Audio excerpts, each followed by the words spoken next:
Hi guys, কি খবৰ? মই বৰ্তমান আমাৰ ডিমমুখত আছো। মোৰ ঘৰ ডিমমুখত। আমাৰ গাঁৱত এখন বৰ ধুনীয়া চেলুন আছে। আমাৰ গাঁৱৰ বাকীটো কাটে ডিমমুখা বাগৰ এৰিয়া গোটেই এলেকাৰ কাটে। আৰু এখেতৰ কথা চুলি কাটিব আহিছে নে? মাইনা চুলি কটাব আহিছা। আৰু তেখেতৰ লগত অলপ আলোচনা কৰি আমাৰ বৰ্তমান শিৱসাগৰ ডিমমুখৰ এজন যুৱক মোৰ লগত আছে। আমাৰ গাঁৱৰে আৰু মোৰ ককাইদেউ আৰু অসমীয়া ল'ৰাই সৰু সৰু কাম কৰিবলৈ লাজ কৰে, কিন্তু মই এই কামটো সৰু বুলি ক'ব বিচৰা নাই। কিন্তু হাতে কামে প্ৰত্যেকটো কামেই লাগি যোৱাটো আমাৰ কাম। আৰু আমি যিকোনো সৰু হওক ডাঙৰ হওক নহয়, কাম কৰি যাব লাগে। কাম এই কাৰণে কৰি যাব লাগে, সকলোতে পইচা আছে। আৰু এই নাপিতসকলৰ পইচা আছে নে নাই এখেতক সুধিম। এখেতে আমাক সকলো কথা বিৱৰি ক'ব। আৰু জীৱন সংগ্ৰাম, যিটো জীৱনৰ সংগ্ৰাম আমাৰ চলি কৰি জীৱনটো, এই বিষয়ত ক'ব। দাদা ভালে আছে? ডিমমুখত এখন বৰ ধুনীয়া চেলুন আছে। চেলুন আচলতে চেলুন মানে চুলি কটম ব্যক্তিজনক নাপিত বুলি কয়। আপোনাৰ এনে ভাল নামটো? মোৰ নামটো মহিবুদ্দিন আহমেদ। মহিবুদ্দিন আহমেদ ন? হয়। এতিয়া মই আপোনাক এইটো কথা সুধিব বিচাৰিছো, মানে চেলুন যিখন এতিয়া খুলিলে, এতিয়া বহুত নিবনুৱা মানুহ আছে, কিছুমানে লাজ কৰে। এই কিবা ক'ব নেকি যে আমাৰ অসমীয়া ল'ৰাই কি কাৰণে লাজ কৰে, বা খুলিলে কিবা অসুবিধা হ'ব নেকি, বা কিয় নুখোলে, বা ইনকম পাতি কেনেকুৱা? আৰু আপুনি এখন কেতিয়া খুলিছিলে? মই 2011 চনত খুলিছিলোঁ। 11 চনত খোলোতে এনেকুৱা পকা আছিলে নে? নাই, এনে সৰু আছিলে, কেঁচা আছিলে ন? এতিয়া পকা হোৱা কিমান দিন হ'ল? প্ৰায় 2 বছৰ। 2 বছৰ হৈছে ন? এতিয়া ইয়াৰ মানে এনেই ইনকম পাতিবোৰ কেনেকুৱা? চলি থাকিব পৰা হয় ধুনীয়াকৈ, ঘৰ পৰিচালনা কৰিব পৰা হয়। আৰু এইটো কৰ্ম কোনো লাজৰ কৰ্ম নহয়। এইটো কৰ্ম কৰিলে মানুহ সংস্থাপন ল'ব পাৰিব নিশ্চয়। এইটো বহুত ভাল কাম, কিন্তু অলপ কঠিন আছে। শিকি ল'লে কৰিবলৈ সহজ, আৰু ঘৰতে বহি পইচা ইনকাম কৰিব পাৰি। আপুনি কেনেকৈ শিকিলে চুলি যে কাটিব লাগে?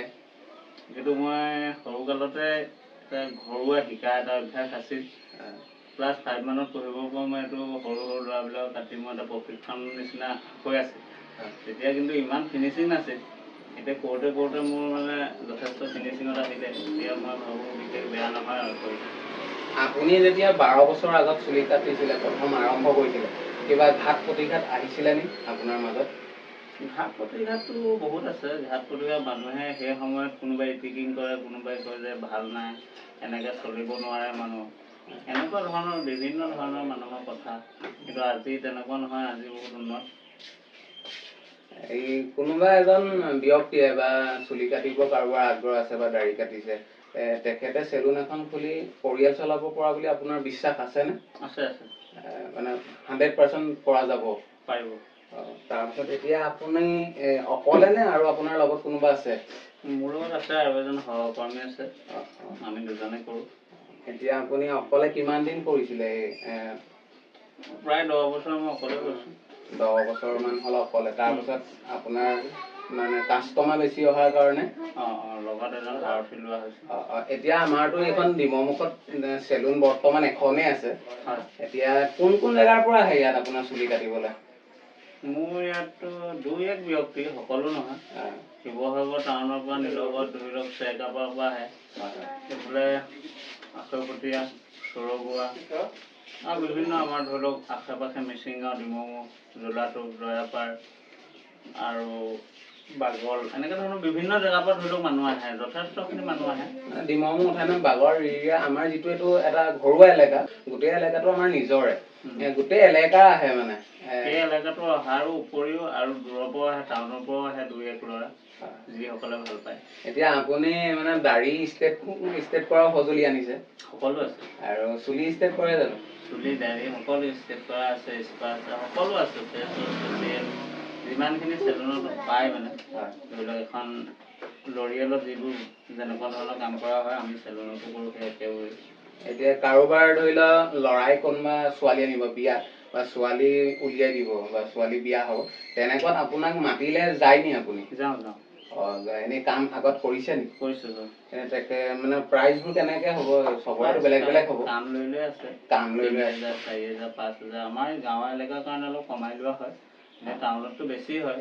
5,000 পৰ্যন্ত লোৱা হয় যে, ইমান কি কাৰণে লোৱা হয়? এই মেটেৰিয়েলছবিলাকৰ দাম আছে, সময় আছে, মানুহৰ ঘৰত গৈ কৰা হয়। মানে যিটো 5,000 টকীয়া আপুনি ফেচিয়েল কি বুলি ক'লে ফেচিয়েল সেইটো যেতিয়া আপুনি কৰি দিয়ে মানে দৰাজনক চাবলগীয়া আৰু চাবলগীয়া।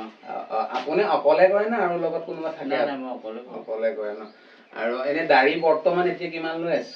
দাড়ি ষ্ট্ৰেট কৰিলে 500 লওঁ। 500 টকা লয়। আৰু আপুনিতো মোক এদিন কৰি দিছিলে বাৰু, সেইটো মই ৰাইজক তেওঁক মানে ঘৰুৱা হিচাপত কিবা এটা মিলামিলি কৰি দিছিলে বাৰু। আৰু আপুনি যিটো মোৰ দাড়ি ষ্ট্ৰেট কৰি থৈছিলে, আমাৰ দৰ্শকে দেখিব, মই ফটো একপি দি দিছোঁ। এই দাড়ি যে আপোনাৰ দীঘল দাড়ি ষ্ট্ৰেটটো দেখিছে, এখেতেই কৰি দিছে। আৰু এতিয়া কথা হ'ল কি, এতিয়া মানে চুলি কাটিং কিমান লয়?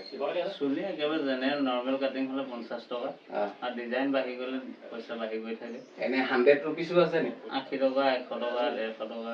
150? অ' মাই গড, 150! এজনে চুলি কাটিলে 150? এইটো কেনেকৈ প্ৰকৃতিৰ চুলি কাটন বুলি কয়? কি চুলি মানে নাম ধেৰ আছে, বিভিন্ন ধৰণৰ। আমাৰ কেটলেগ আছে, কোনোবাই চাই বোলে মোক এইটো ডিজাইন লাগে, সেইটো যদি মেহনত বেছি কৰিবলগীয়া হয় তেতিয়াহ'লে কিবা এটা পইচা বেছি লওঁ। এনে সোধাৰ কাৰণে বেয়া নহ'ব, 150 কি কাৰণে লোৱা হয়? সময়ৰ ওপৰত ডিপেণ্ড কৰি লোৱা হয়।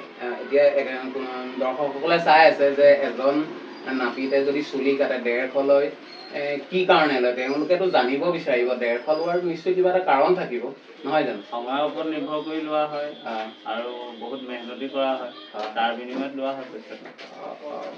এতিয়া আপোনাৰ যিটো 12 বছৰীয়া জ্বলা তিতাৰ মাজত আপুনি জীৱন সংগ্ৰাম কৰি চলি আহি আছে, বহুত কথা মানুহে আপোনাক কৈছে বুলি আপুনি উল্লেখ কৰিছে, সেইখিনি আপুনি কাণ নিদিলে, পাছলৈ ঘূৰি নাচালে।